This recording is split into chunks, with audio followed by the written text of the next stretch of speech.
तो बात ये चल रही थी कि जैसे गिरिराज जी की परिक्रमा जब हम शुरू करते हैं तो किन किन प्रमुख स्थानों पे दर्शन करना चाहिए।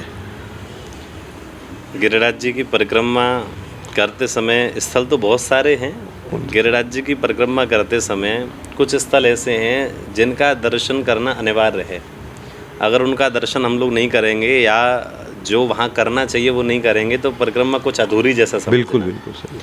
तो आप जब परिक्रमा शुरू करते हो तो सबसे पहले श्रीधान घाटी का मंदिर जो है गोवर्धन में स्थित, वहाँ आप दंडवत करिए, वहाँ से अपनी परिक्रमा शुरू कीजिए।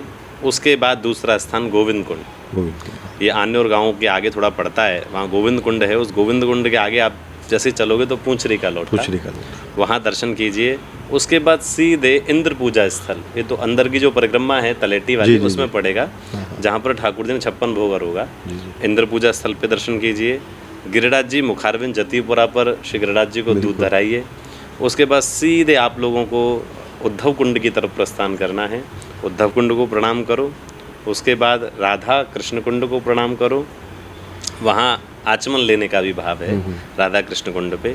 उसके बाद सीधे कुसुम सरोवर, कुसुम सरोवर के बाद एक स्थल आता है मानसी गंगा, मानसी गंगा का भी आचमन और स्नान का भी भाव है। और उसके बाद एक स्थल और आता है जो शायद बहुत कम लोगों को पता है, श्री हरदेव जी महाराज, उनको प्रणाम कीजिए। और उसके बाद वापस आप दान घाटी पे आइए और अपनी परिक्रमा को पूर्ण कीजिए। इन स्थलों का दर्शन करके ही परिक्रमा पूर्ण होती है।